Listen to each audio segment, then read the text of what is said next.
Okay, Sarah. We'll see you over in Mac. Soon as everything's wrapped up here. All right. Good speed.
Oh, Odin. I do the right thing.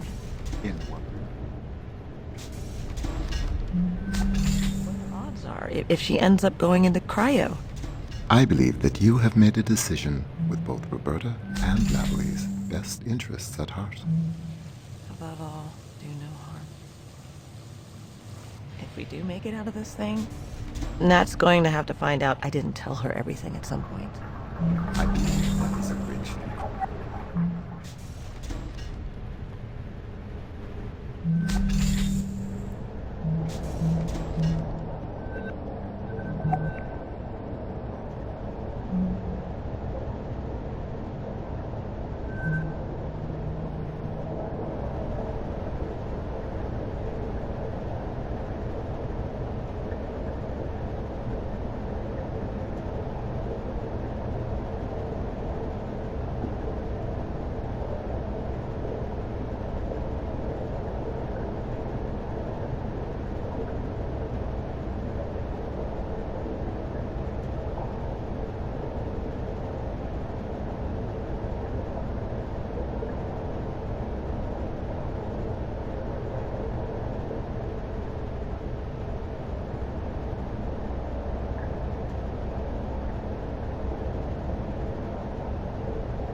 Her ready for me? I will tell her that you are here. For a second, you look so worried. Oh, baby. The clock is ticking, and I just keep thinking, what if the last time they saw each other is the last time they'll ever see each other? Don't think about that. How can I? How can you not think about it? So, you know the concept of partitioning from early century computing? Yeah, I think so. So, you have a data drive. Maybe one partition was your operating system, and the other one was like general data storage.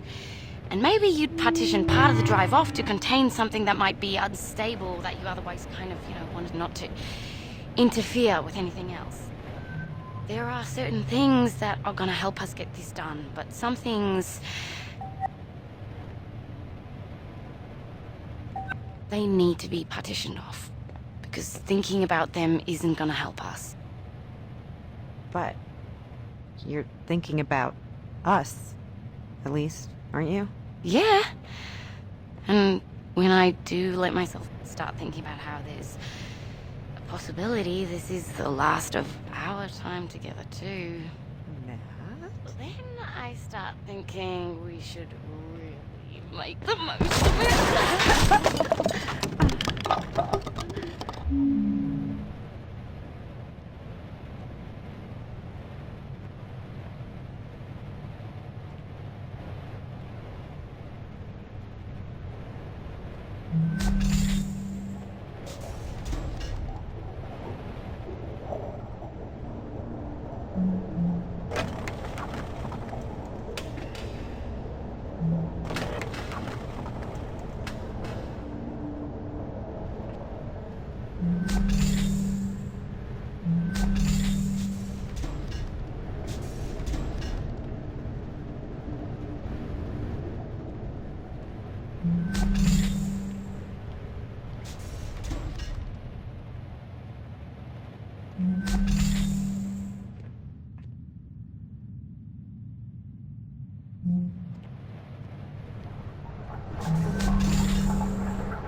Sarah ends up being kind of the Ellen Ripley character of the game, but she didn't start as that character when we were writing the game. We really started from who the characters were and what their roles were, and then fit them into a plot.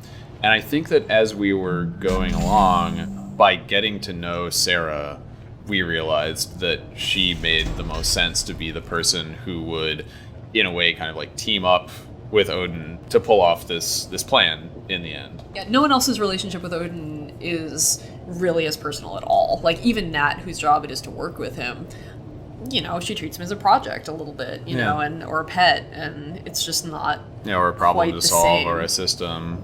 It was interesting for us to get a feel for Sarah and kind of realize she has a kind of like boldness to her and a determination to her, even if she also has these internal struggles with like anxiety and everything. And we discovered that she's the kind of person that if she was put into this kind of like high pressure do or die situation, she would just do her best to do it, you know. She would kind of rise to that occasion, and she ends up being the only person that can do that. And I think we get to see how she follows through.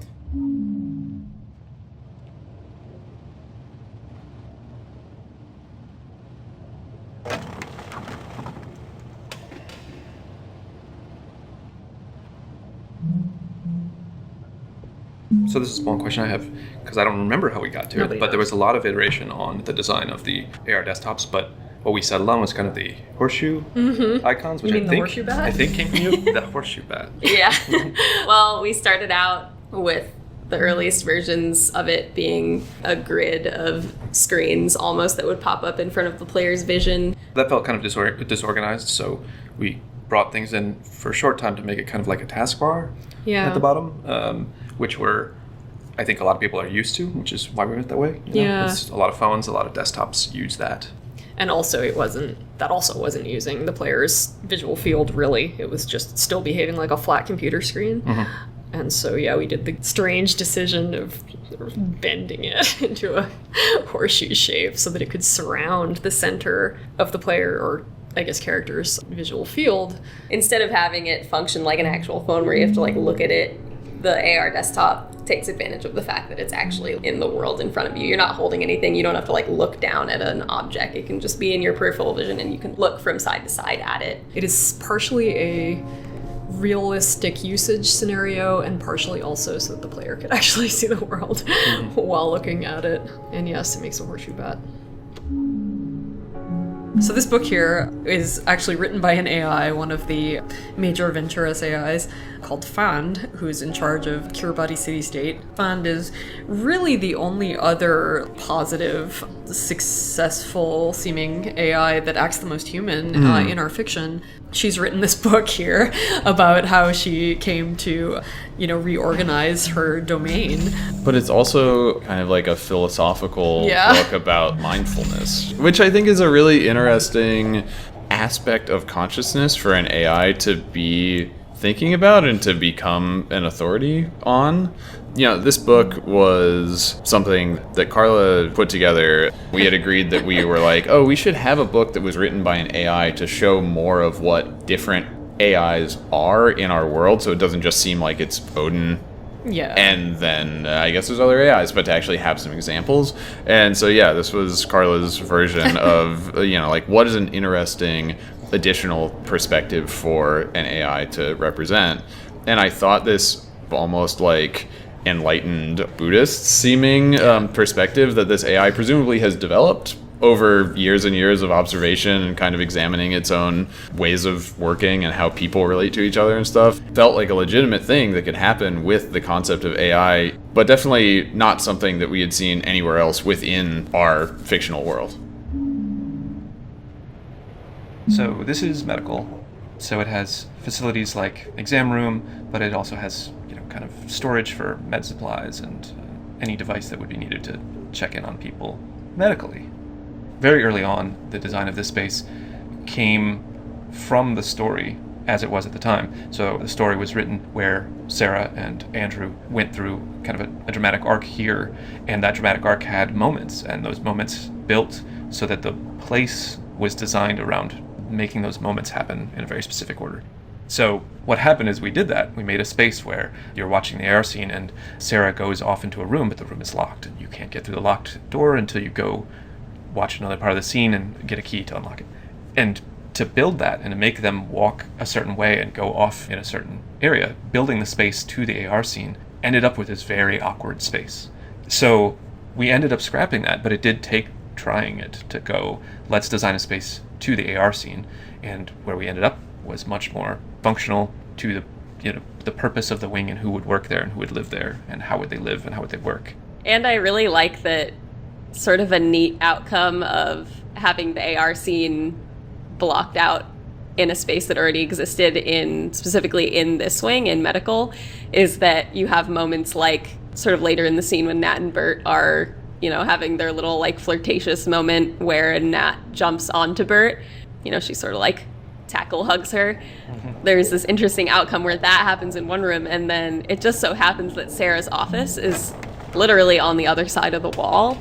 So if you stand in Sarah's office and are standing sort of next to Sarah when Nat tackle hugs Bert, you can hear that through the wall.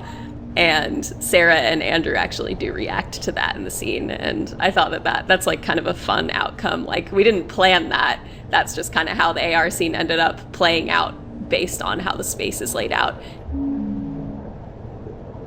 So, about the visual design, I feel like a lot of the design came from, the art side. Yeah. Well, Rebecca Mock gave us the concept art. Rebecca's a great concept artist, and she does comics as well, and does illustrations for editorial work. The exterior of the station was one of her designs, and basically I was very lucky because I just got to look at her work and try and replicate it, or translate it, in so much as, she's used to drawing in a 2D way, and I have to translate that into this crazy 3D model. But yeah, it was definitely the biggest model I worked with, and probably the most. I came back to it for the most revisions over the course of about a year or so. And it's a big one. At the end, I was like, okay, it's a little overwhelming, but seeing it now moving and whatnot and all hooked up, it's pretty cool. When you look at a character's collection of books, like when you look at Sarah's books here in her office, I think that we tried to reinforce some of the themes or some of the characters' main concerns or interests or anxieties through what they had on their bookshelves. So with Sarah, she's a doctor, so she has health and nutrition and doctor stuff, but she also is a reader and a thoughtful person, so she has fiction and poetry, and she also has a lot of anxiety, so there's sort of both meditation and books specifically about dealing with anxiety, and she also comes from a Muslim background, and I think through the books you get the idea that she looks at her faith from almost like an academic perspective or an analytical perspective, and I think you can tell that almost exclusively through looking at what kinds of books she keeps in her personal spaces.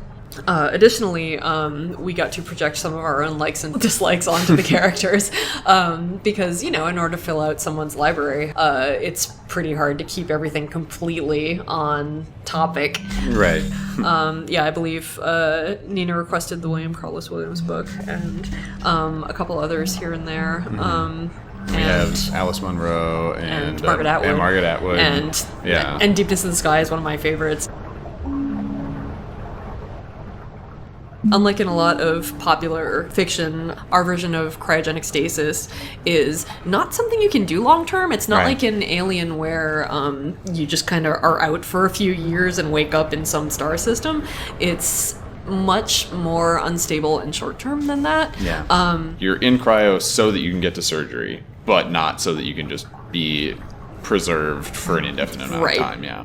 What we're seeing in the crew medical charts that are here in the exam room is the idea that most people in the situation of the crew is in. If they had to go into cryo for, a couple or a few days, they would probably be fine.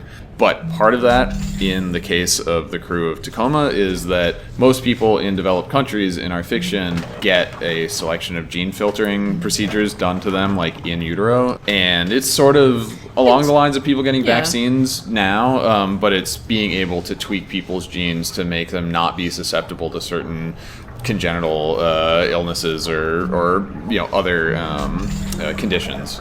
But when you look at these charts, it turns out that Nat never had any gene filtering done, and so because of her condition, it makes it much, much more dangerous for her as an individual. Yeah, I think we figured out that mitral stenosis would be a particularly dangerous condition to have if you were going to be basically hypothermic for long periods of time. That's actually like a real danger, so... You as a player might notice a few different references to Tina in the game. There's the screaming Tina that you might see on the specialty cocktails board in the kitchen, which you then may later discover refers to the skeleton here in Med, that you can put the skull back on the skeleton and then put the hat on the skull, and the hat is labeled Tina, which means the skeleton's name is Tina. But all of this Tina nonsense is a reference to our next door office mate. The office that we made Tacoma in is in an old building with thin walls. And there was a company next door to ours that we would hear this woman screaming through the wall with some frequency, either because she was so angry or so amused by things. Just shrieking, like, most of the time. A lot of the time. Tina was very energetic. Yeah. So to be clear, her name wasn't Tina. No. Steve just made it up at one point. We were like, we always hear this woman screaming through the wall of our office. We have to be able to refer to her as something. Rather than, like, go over and introduce ourselves and, like, ask her what her name was, we were like, well, we'll just name this phenomenon Tina. And part of that is because there were two women that worked in the office next door to ours. And so, since we only ever heard the screaming through the wall, we didn't know who in the office it actually was. And so, for years, we were conjecturing about which of the women in that office was Tina. And then they moved out, like, shortly before the end of the development of Tacoma. And one day, soon before they moved out, I heard Tina's voice screaming and saying, "Oh my fucking god!" over on one side of the office. And then Tina, on the other side of the office, respond with, "Are you fucking kidding me?" And I realized it was both of them, and they both screamed like that all the time, and that's why we heard so much screaming over there. So they had a corporate culture of screaming. So we wanted to pay homage to Tina in the game. We figured a screaming skeleton was probably a good way to do that. Thanks, Tina.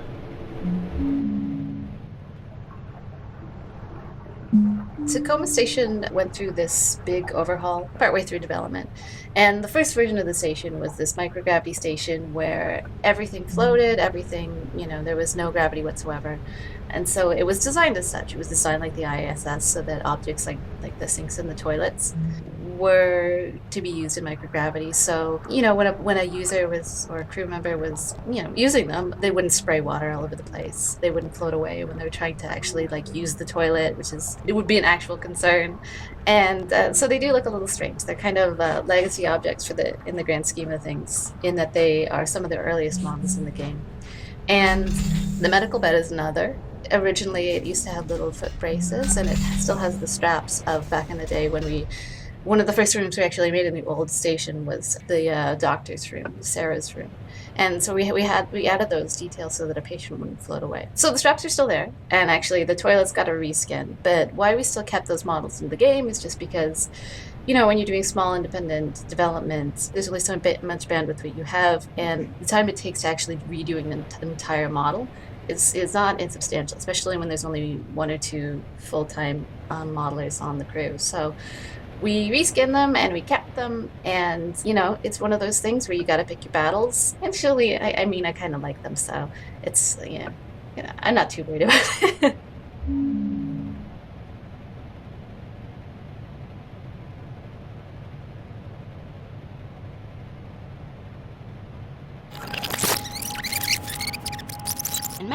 partition part of the drive off to contain something that might be unstable that you otherwise kind of, wanted not to interfere with anything else.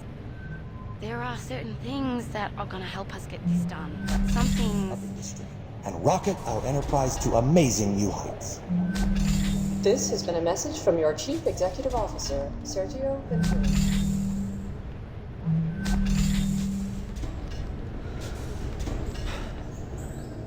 Do you think Bert and Nat can get it done? I do.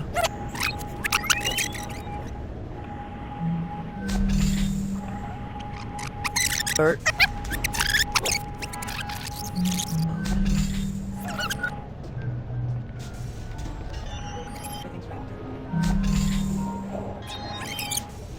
Okay, Sarah.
Hello. How's your mission going? Still working on it.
So, with regards to art direction, when we originally conceived of the station, we were talking about wall colors for each of the wings, and we wanted each wing to be the color of the crew member who lived in it. So, Evie's is purple, so originally the kitchen was as a nice purple color, and the wing you're standing in now in engineering would be orange to match Bert, etc.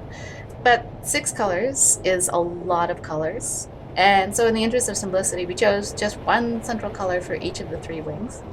And they're not particularly tied to any character. They're just, nice to look at or evoked a nice feeling. So green for personnel, blue for biomed, and an industrial-ish orange for engineering. Paring things down or opting for simplicity is something that I, as an art person, I found I rarely regret, and especially as it pertains to player flow. The idea of having 6 different colors, I could see how that would get confusing after a while, and so we sort of opted to go the way that we did, and I think that it really helps with regards to landmarking. You realize you're in the same wing, and then you'll traverse to a different wing, and it's a different color, and you're in a different area. So I'm glad that we sort of simplified things the way we did.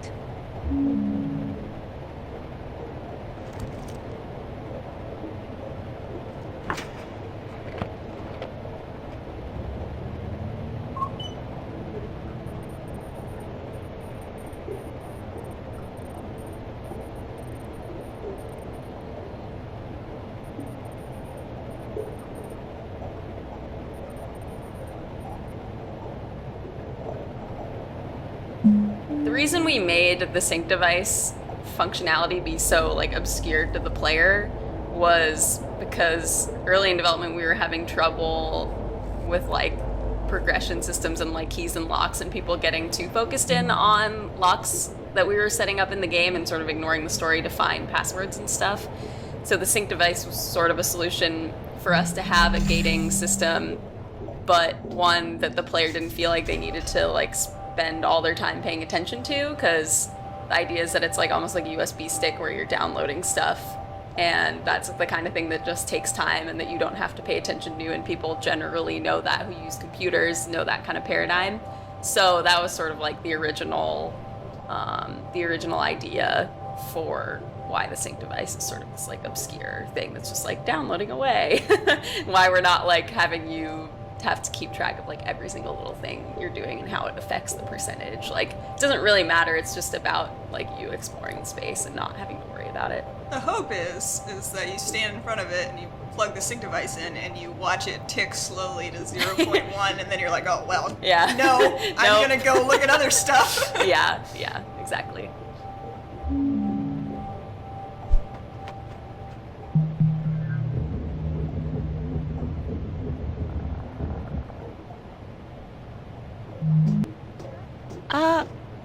catch up with you. Okay. Earlier, when you decided to withhold.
Information from Natalie about her medical scans. That was to avoid causing her undue stress.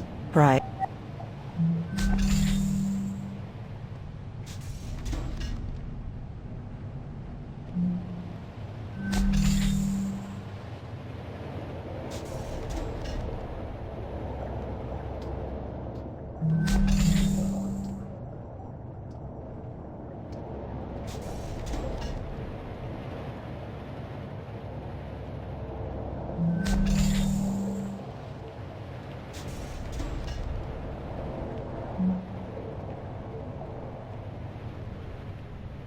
Test the connection. Okay, great. This will only take a minute.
Power cell showing green.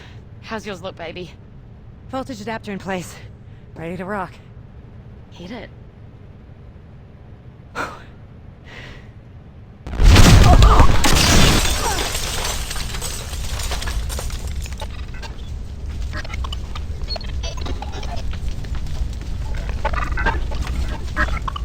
Oh my god. Are you okay? Can you feel your feet and hands?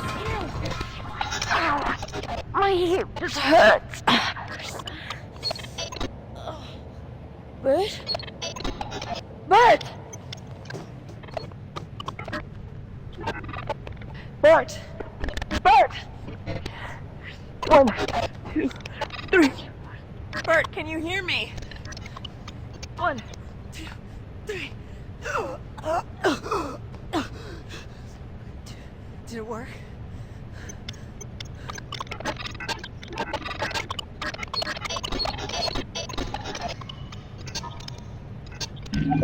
What will you do now? Why? Then tell me what you are going to do. Oh my god, Odin. Erin are injured. The drone is fucked. I'm going to give them a little time to get over the shock, but then we're going into cryo. Sarah, please listen carefully. I am not telling you what to do, but I am mentioning that there is a door in the network technology module that is normally inaccessible to the crew, and it is true that you could, before proceeding to cryo, investigate that door. What are you telling me here, Odin? I have told you all that I can.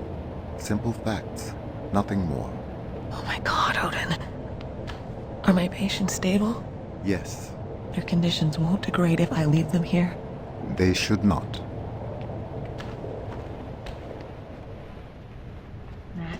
Is there some door in networking that we can't normally get into? Yeah, it's Odin's hardware compartment, but we're not allowed direct access. Why? Where is it? What have you got on your mind, Doc? Please, I'm sorry. Look, that fire just burned up a lot of our time. Here. It's here. In networking. You'll have to go through the maintenance shaft to get there. Here's the technical access code. Okay. You don't let her go to sleep. And you don't let her move. Sarah, what's going on? I wish I knew. I'm gonna go find out.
In Tacoma, one of the things that we wanted to acknowledge was to have some evidence of how geopolitical changes had happened over time. And so, when you look at, for instance, the flags over Bert's workstation, or when you look at the crew IDs that you can find all throughout the station, the parts of the world that people hail from are not one-to-one with countries or city-states or nation-states necessarily that exist in those forms today. We, I think, only know as much about our fictional universe as we need to, which in many cases is more than we put into the game and more than a player could know just from playing it, but it's also only as much as we need to know. Because we only know where the story touches. We know enough to know what we can refer back to in the text. Right. And I think that we know that the DEC exists because we knew that Andrew was from New York, and we needed a region name for where New York is now. But we don't have a ton of knowledge about what's going on in parts of the world that the game doesn't touch. But hopefully there's still enough of territory surrounding what you actually see in the game that the player kind of gets glimpses of, that you get a feeling of sort of cohesive external richness. world. Yeah.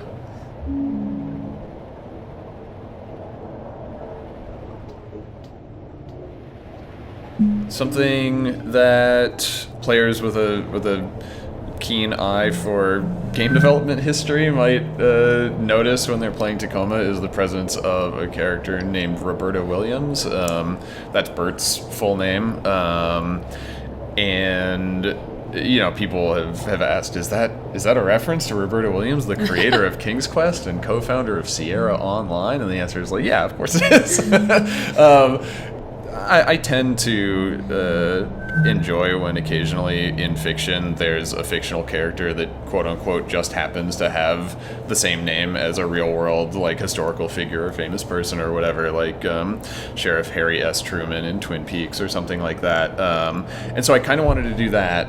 And also, yeah, you know, Roberta Williams, as a figure in the industry, was a really influential person in both her work as a game designer and writer, and one of the very, very first originators of the graphical adventure game with the King's Quest series. And so anyway, you know, we see, I think, what we do with games like Tacoma as kind of having one foot in traditional adventure games and one foot in immersive sim influenced, you know, games that come from the Looking Glass tradition of games like Thief and System Shock. So yeah, being able to put, you know, a little bit of an homage and a tip of the hat to Roberta Williams in the game, and kind of acknowledge I think the reverberations that her work have had even on, you know, stuff that we're doing now, was a cool opportunity to have.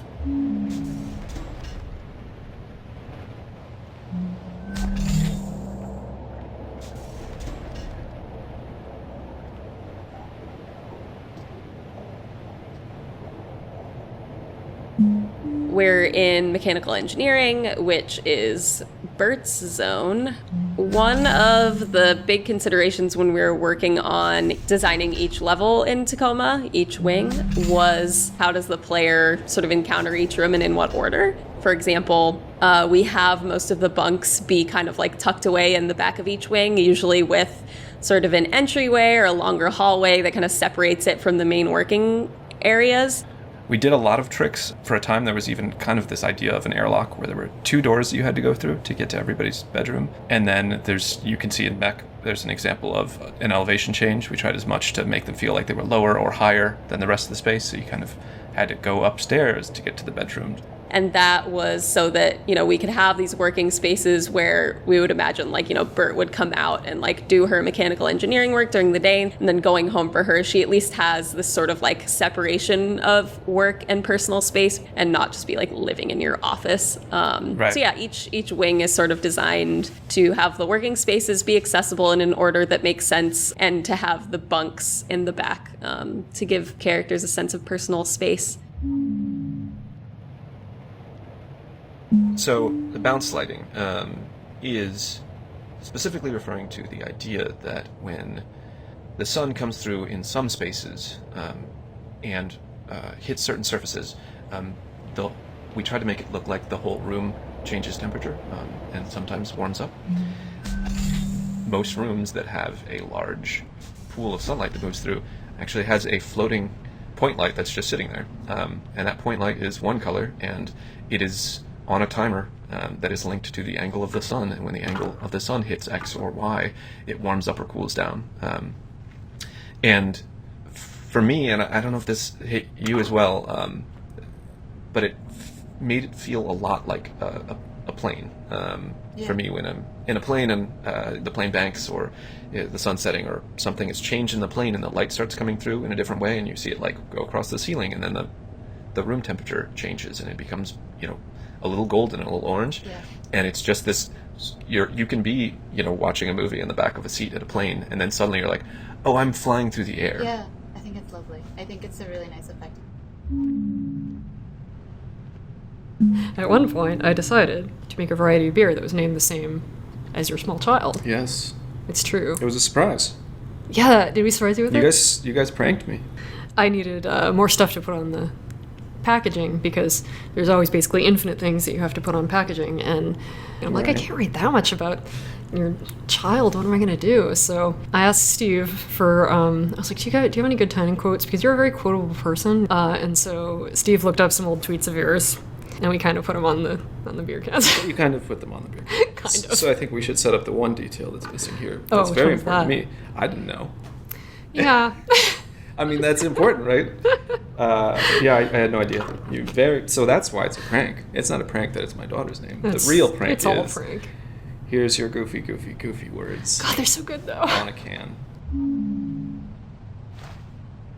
This crossword puzzle is sort of an intense repository of extra world building that we didn't get in anywhere else. It's true. Well, we have a whiteboard in our office that had a bunch of different kind of like world building universe details that we had decided on at different points in development. Yeah. And only some of them were mentioned naturally in like emails or dialogue or whatever. So this crossword was a good place to just sort of jam in a Rosetta Stone of like what else is happening on Earth and in orbit that you don't see on Tacoma. Something that's fun about doing speculative fiction is being able to do weird, obscure universe building stuff, but you also never really want to like foreground that and make it be like understand every detail of our stupid lore. You have to deal with it.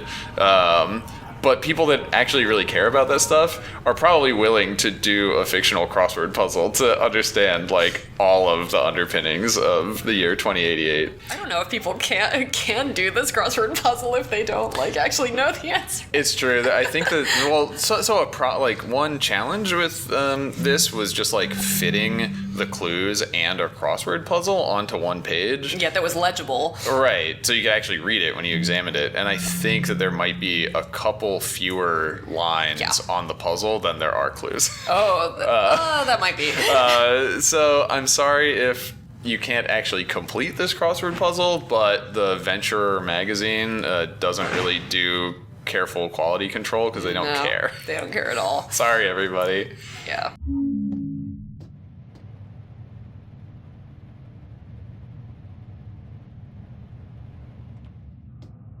There's this scene in the drone bay between Nat and Bert where the two of them are in this terrible accident together and they're both injured.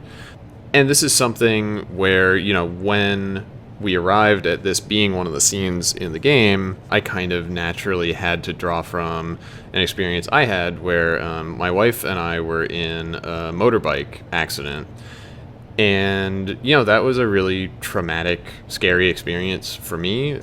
Yeah, I think probably the hardest part of that to relive or draw from is, you know, there's the part in that scene where Bert is thrown off the ladder and hits her head and is knocked out, and Nat also falls down the ramp, but then she turns and just sees Bert lying there and calls out to her and doesn't get any response. And, you know, I have a very vivid memory. In our accident, a car ran a red light and went right in front of us, and the motorbike went straight into the side of the car, and I was thrown into the intersection, and Rachel just hit the side of the car and ended up basically right where the accident happened. And so, you know, I was thrown probably a couple dozen feet and ended up in the middle of the intersection.